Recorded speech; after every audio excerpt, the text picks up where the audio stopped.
olmuştur. Bir de şöyle bir şey, yani bazı kafirler ve İslam düşmanların amaç ve gayesi Zerdeştlik dinini bir vahiy dininden çıkarıp bir reformist, ateist, Allah'a inanmayan bir din anlayışına. Çünkü ben Zerdüş'ün Avestalarında bazı bablar, yani bazı şeyleri okuduğumda sanki Zerdüş Allah'a inanmayan, Allah'ı kabul etmeyen biri gibi gösterilmek isteniyor. Ahurumaz da yüce Rab'dir ve bütün zıtlıkların yaratıcısıdır. Böyle bir söylemde bulunuyorlar. Nitekim Kur'an'da da şöyle bir kaide vardır. اَلَّذ۪ينَ آتَيْنَاهُمُ الْكِتَابَ يَعْرِفُونَ كَمَّا يَعْرِفُونَ اَبْنَاءُهُمُ الَّذ۪ينَ خَس۪يرُ أَنْفُسَهُمْ فَهُمْ لَا يُؤْمِنُونَ.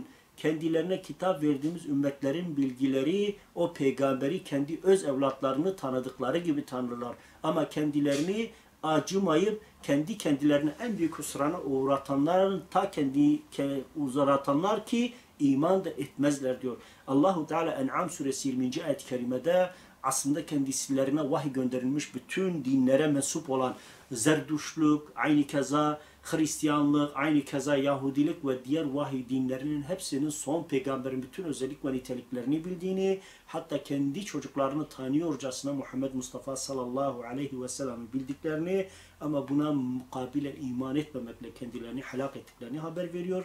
Nitekim şeriatinin Hz. Ali'den bir şöyle diyor. Hz. Ali Zerdüştlük dininin sapmasını şöyle tahlil ediyor.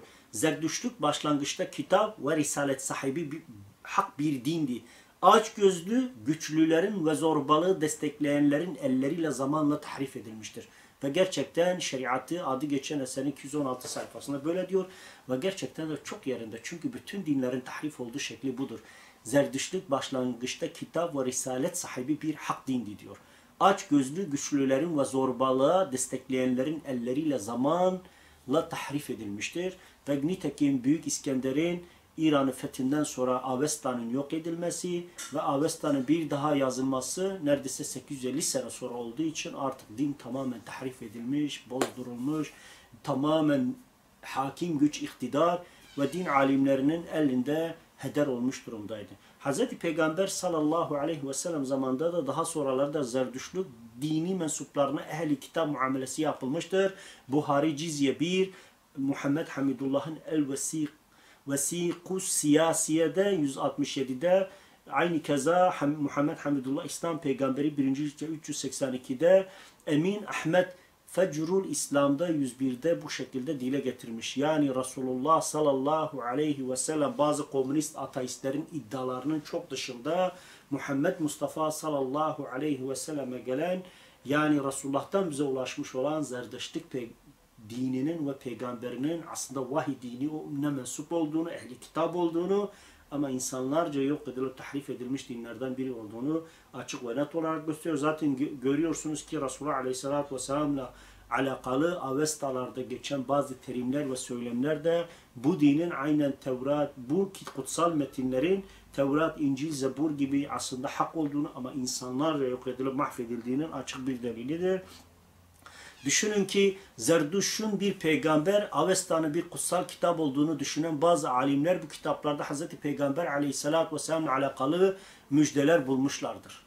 Çünkü Hz. Mesih ve diğer peygamberlerin gelecekte gönderilecek bir elçinin gelişini haber vermeleri gibi Zerdeşt kendisine benzer birisinin geleceğini haber vermiş. Onun adının Sooşyant'tır. Bu ad alemlere rahmet anlamına gelen bir kelimedir. Zaten Allahu Teala açık ve net olarak Peygamber aleyhissalatü vesselam alemlere rahmet olarak gönderilmiş bir peygamber olduğunu ayetlerde de bildiriyor.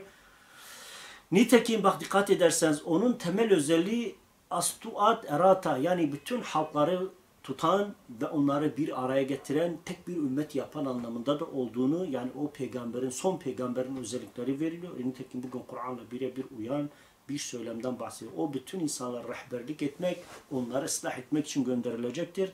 Nitekim Şuara suresi 196. ayet-i kerimede ve innehu lefi zuburil evvelin diyor.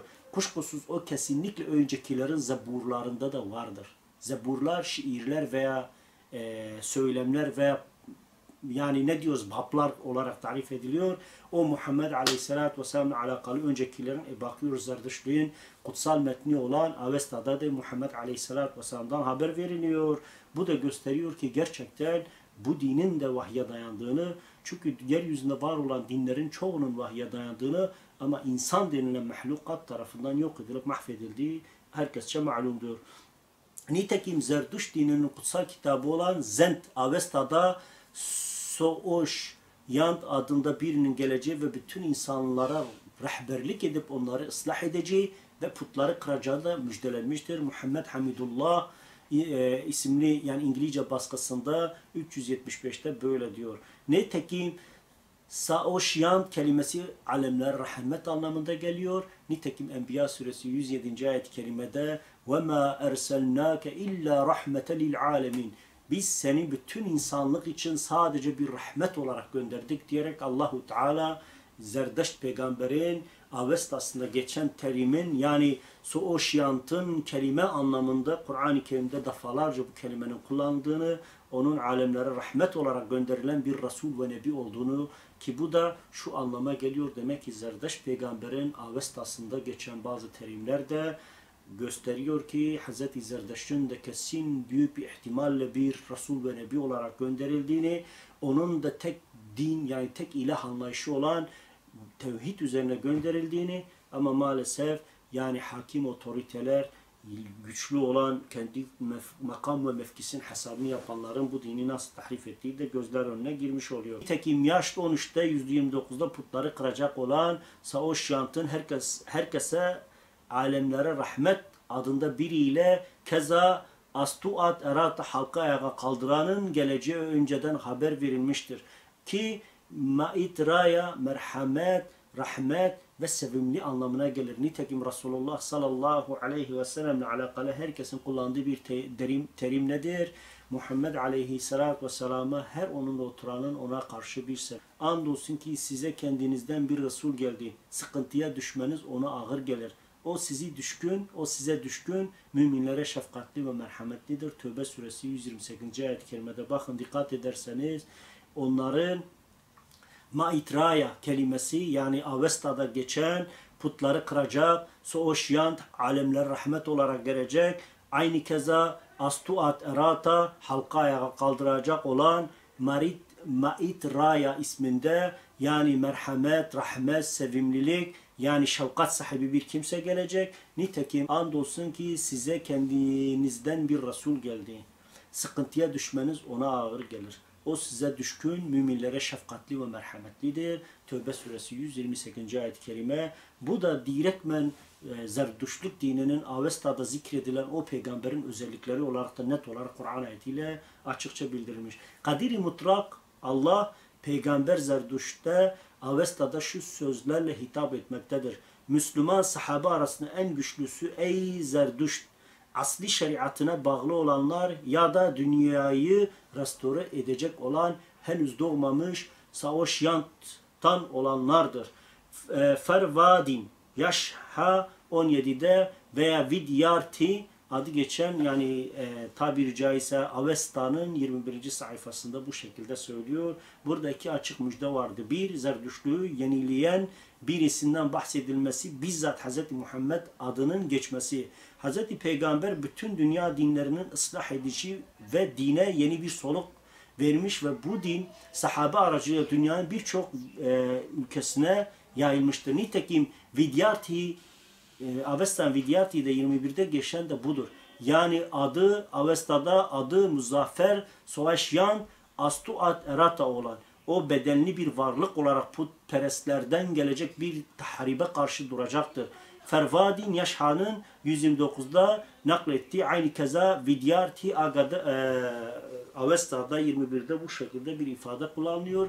Nitekim Resulullah Aleyhisselatü Vesselam putlara ve putçuluğa karşı galip gelmesi de bunun açık bir belirtisidir. Nitekim Hz. Muhammed'den başka hiçbir peygamber bu kadar vasıf ve nitelikleri zikredilen, Avesta'da zikredilen o özellikler Peygamber Aleyhisselatü Vesselam'dan başka hiçbir peygamber olmaz. Onun hayırlı ve muzaffer oluşu Mekke'nin fethinde belli olmuştur. O bütün insanlara rahmet olarak gönderilmiş. Enbiya 107'de söylendiği üzerine o hem putperestleri hem de yoldan çıkmış Maztekileri, Mecusileri ıslah için gönderilmiştir. Vidyarthi adı geçen 21 adlı eserinde. Nitekim Soğaşyan kelimesi alemlere rahmet anlamına gelir. وَمَا اَرْسَلْنَاكَ اِلَّا رَحْمَةً لِلْعَالَمِينَ Biz seni bütün insanlık için sadece bir rahmet olarak gönderdik. Enbiya suresi 107. ayet-i kerimede bunu açık ve net olarak dile getiriyor. Zend, Avesta'nın ilk kısmı olan Vandidat'ta, ikinci kısmı olan Yash'ta Zerdüş'ün kendisinden sonra ortaya çıkacak bir nesebi olduğunu bahsetmektedir. Bir kadının Kansava gölüne yıkanacağı ve gebe kalacağı, söz verilen peygamberi Astuad Arata yani Suaşyant'ın doğuracağı anlatılmaktadır. Bu kişi Zerdüşti imanını koruyacak, şerri yok edecek, putlara ibadeti ortadan kaldıracak ve insanları hak Zerdüştlük dinine davet edecektir. Bahsedilen Kansava gölü maddi bir Vidyarthi 12'de göl denilmiştir. Yani aslında zahiri değildir. Batini bir göldür. O Kur'an-ı Kerim'de inna a'taynâkel kevser biz sana Kevser'i verdik. Yani Kevser suresi 1. ayet-i kerimede bildirdiği üzerine işte zikredilen o kutsal şey odur ve insanların orada yıkanacağı, ondan içip sonsuzluğa yani sonsuz bir hayatta gark olacakları nitekim Kevser suyudur, Kevser havuzudur şeklinde bahsettiği ruhi bir kaynaktır. Bu Kevser Kur'an'da kendisidir. O bütün peygamberlerin ortak mesajını içerir. Nitekim Vidyarthi 13'te de bu şekilde zikredilmiştir. Zerdüşt imanın korunuşu ile ilgili haberler de görüldüğü gerçektir. Nitekim Zerdüşt şöyle demiştir. O birdir, sayı olarak değildir. Kur'an'da şöyle geçer. Kul huvallahu ahad. De ki o Allah birdir. Bakınız ilahi kitaplarda Hz. Muhammed Aleyhisselatü Vesselam gelir. Bu da ya da mesela bu bir gerçektir. Nitekim Zerdüştlük dini ile İslamiyet'in ortak noktaları vardır kardeşlerim. Bunlar çok önemli. Bazı insanlar anlamayabilir ama Zerdüştlük ile İslam'ın ortak noktaları nelerdir diye soracak olursanız onları şu şekilde sıralayabiliriz. Bizde 5 vakit namaz farzdır. 5 vakit namaz Zerdüştlükte de vardır. Cennet ve cehennem kavramı Zerdüştlükte var. Bizde hak olduğu gibi onlarda da var. İslamiyet'te Sırat Köprüsü, Zerdüştlükte Cinvat Köprüsü vardır. Allah her şeyden üstündür. Ahur-u Maz'da her şeyden üstündür. Miraç her iki dinde vardır. Miraca çıktıktan sonra cennet cehennem gösterilmiş ve 5 vakit namaz farz kılınmış. Bu iki dinde de vardır. Aynı keza Mehdi ve Mesih inanışları ortaktır. Miraç'ta cennet ve cehennem gösterilmiş. Aynı keza yani şöyle bir şey var. Mağarada Cebril-i Emin Hz. Muhammed Aleyhisselatü Vesselam'a vahiy getirdi. Mağarada Vuhum Enah adlı bir melek vahiy Zerdüşt'te getirdiği söylenir. Yani şunu anlamak lazım. Aslında bu iki dinin temellerinin bir olduğunu, aynı kaynağı vahiye dayandığını ama insanlarca tahrif edilip çizgisinin bozulduğunu açık ve net olarak görüyoruz. Nitekim İslam tarihinde Zerdüştlükle ilgili birkaç not da vermek istiyorum. Öncelikle Allahu Teala Kur'an mukaddes kitabı olan Kur'an-ı Mubin'de İnnellezîne âmenû vellezîne hâdû vessâbiîne vennasâre velmecûse vellezîne eşrâkû İnnallâhe yevsîlu beynâhum yevmel kıyâmeti İnnallâhe alâ kulli şeyin şehîd. Muhakkak ki Allah iman edenler, Yahudiler, Sabbiler, Hristiyanlar, Mecusiler ve puta tapanlar arasında kıyamet günü kesin hükmünü verecektir. Doğrusu Allah her şeye şahittir. Hac suresi 17. ayet-i kerimede müşrikleri ayırıyor ama onun dışındaki bütün tahrif olan dinler zikrediliyor. Özellikle Yahudileri, Sabbileri, Nasar, Mecus, vellezine eşraku ve onun haricinde de bir de Allah'a şirk koşanlarla alakalı olarak hükmünü vereceğini açık ve net olarak bildiriyor. Bu da şunu gösteriyor. Özellikle Zerdüştlüğün tahrif olmuş vahiy dinleri arasında zikredilmesi onun da aslında Resul ve Nebisinin Allahu Teala tarafından gönderildiğini ama insanların onlardan sonra hem hakim otoritelerin hem de menfaat ve çıkarlarını gözetenlerin bu dini tahrif ettiğinin açık bir belirtisi ve delildir. Hz. Ali Mecusiler ehli kitap kabul eder. Ebu Yusuf Kitab-ı Haraç'ta sayfa 140 ve 141'de İmam Şafii Hz. Ali'den gelen nakla dayanarak onları ehli kitap kabul etmektedir. Cizye ve vergi hususunda ehli kitap onlar kabul etmektedir. Şafii el-Umda yani onları ehli kitap olarak görüyor. Razi Mecusiler alimlerinin ehli kitap olarak değerlendirmekte. Cessas Ali Er-Razi Ahkamul Kur'an 3. cilt 327'de. Ebu Hanife Dinaveri El-Ahbar Et-Tıval eserinde tarihçiler demişlerdir ki Mecusilerin önderi Zerdüşt Kral Buştasif'e giderek ben Allah'ın sana göndermiş olduğu elçisiyim demiş ve şu an Mecusilerin elinde bulunan kitap Zend veya Avesta'nın ona vermişti demektedir. Zerdüştlük peygamber olarak kabul edilmektedir.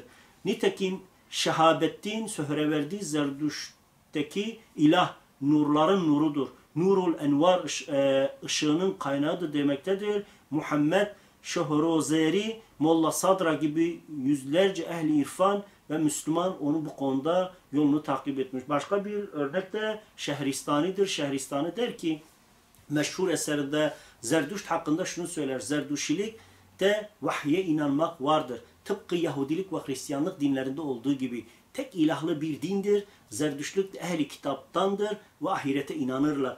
El Milel ve Nihal bir sayfa 149 ve 50'de. Yani şu gösteriyor ki bütün İslam alimlerin çoğu Zerdüştlüğü aslında ehli kitaptan kabul etmiş. Aynı keza Zerdeşt peygamberin de özellik ve niteliklerinin gönderilmiş Resul ve Nebilerin özellik ve nitelikleriyle birbirine çok benzediğini açık ve net olarak ortaya koyuyor. Aynı keza sema, göğe yükseliş yani Miraç tazavvuru eski Hint ve İran mitolojisinde de mevcut. Bu konuda özellikle İran mitolojisi Hint mitolojisinin denilme sebebi Buda'nın da bir peygamber olma ihtimalinden dolayı kendisinin de yaşadığı Resullük yani kendisine vahiy geldiği zaman yaşadığı bazı haller ve durumlar olarak tarif edilir. Onun için Zerdüştlük dinin kurucusu peygamberi olarak bilinen Zarathustra veya Zardoşt veya Zerdüşt veya Zerdeşt gerçek adıyla Spiritama'da miraca yükselmiş ve cennet ve cehennemi aynı keza Sırat Köprüsü'nü buna benzeyen şeyleri gördü, rivayet edilir kardeşlerim. Yani baktığınız zaman bakın ben böyle küçük bir inceleme yapmak istedim, kıyas yapmak istedim. Gördüğünüz gibi aslında Zerdeştlik peygamberi yani ile İslam peygamberi arasında vahiy ile alakalı yaşadıkları meselelerle alakalı da birbirine yakınlık vardır. Aynı keza kardeşlerim Zerdüştlük dininin peygamberi tek ilah inancını savunmuş. Sonra gelenler bu dini tahrif etmiş. O da bundan mesul ve mükellef değildir. Yani bunu böyle anlamak lazım.